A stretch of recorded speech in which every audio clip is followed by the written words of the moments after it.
Haleluya, Shalom jemaat Tuhan dimanapun saudara berada. Senang sekali boleh berjumpa saudara hari ini di dalam renungan Kingdom Devotion. Hari ini akan berbicara tentang pelayanan-pelayanan di dalam gereja Tuhan. Saudara akan menemukan saudara berada di mana karena Tuhan Yesus yang memberikan karunia pelayanan ini. Firman Tuhan dari Efesus 4 ayat 11-12 mengatakan, "Dan ialah yang memberikan baik rasul-rasul maupun nabi-nabi, baik pemberita-pemberita Injil maupun gembala-gembala dan pengajar-pengajar untuk memperlengkapi orang-orang kudus bagi pekerjaan pelayanan, bagi pembangunan tubuh Kristus." Haleluya, saudara sekalian, firman Tuhan yang boleh sekali lagi mengingatkan kita bahwa pelayanan-pelayanan di dalam gereja, di dalam tubuh Kristus dibentuk, ditentukan oleh Yesus sendiri, oleh Tuhan sendiri dengan kuasanya. Haleluya, saudara sekalian. Ada 5 pelayanan di sini disebutkan, yaitu pelayanan rasul, pelayanan nabi, pelayanan penginjil, gembala, dan pengajar. Di mana saudara berada? Karena Tuhan yang menentukan, Tuhan yang memberikan karunia pelayanan ini. Jadi setiap gereja harus bisa menentukan siapa yang melayani ini dan itu, saudara. Karena Tuhan memberikannya kepada setiap gereja, bukan karya manusia, bukan inisiatif manusia, tetapi Yesus sendiri.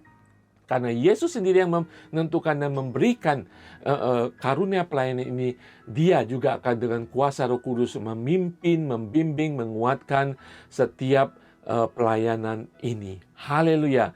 Dan lebih menarik lagi kalau kita baca tadi, tujuan daripada pelayanan ini yang harus ada di dalam tubuh Kristus adalah untuk memperlengkapi orang-orang kudus. Ya, memperlengkapi domba-domba Yesus. Memperlengkapi jemaat kudus yang ada di dalam suatu gereja dimanapun saudara berada. Memperlengkapi untuk apa? Untuk pelayanan lebih lanjut lagi, untuk mendewasakan mereka, untuk bersama-sama membentuk, menguatkan tubuh Tuhan yang ada di sana, yaitu gereja Tuhan. Haleluya. Ketika kita diberi pelayanan, saudara, sebagai gembala, pengajar, ya, sebagai rasul, sebagai nabi, sebagai evangelis, penginjil, itu hanya karunia Tuhan, bukan kepintaran kita. Saudara mungkin sekolah tinggi, sekolah teologi, mungkin sampai doktorat, tapi ingat karunia itu dari Tuhan dan saudara perlu bergantung kepada Tuhan senantiasa. Dan ingat tujuannya adalah memperlengkapi umat Tuhan, orang-orang kudus di dalam tubuh Kristus. Kata memperlengkapi ini, saudara, dalam bahasa Yunani kunonya itu to put right, untuk menjadikan sesuatu menjadi lebih baik, lebih kuat, dan lebih benar. Seperti digambarkan seperti melengkapi itu seperti membetulkan tulang-tulang yang patah, saudara. Atau digambarkan seperti ini, sedang menjala jaring-jaring net ikan, saudara.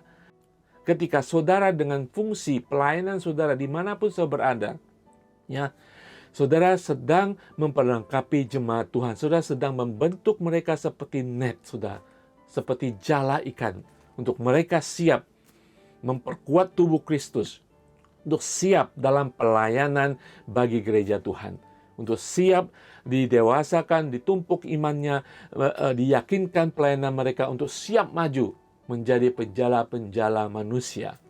Saudara, apapun karunia yang diberikan Tuhan kepada saudara, mungkin saat hari ini Tuhan memanggil saudara sebagai pengajar, suatu saat sebagai gembala, suatu saat saudara menjadi penginjil, saudara berkeliling seluruh dunia menginjil, membawa kabar baik, atau suatu saat Tuhan pakai saudara untuk pelayanan nabi, ya, untuk memberikan pesan-pesan dari Tuhan, atau pelayanan sebagai rasul.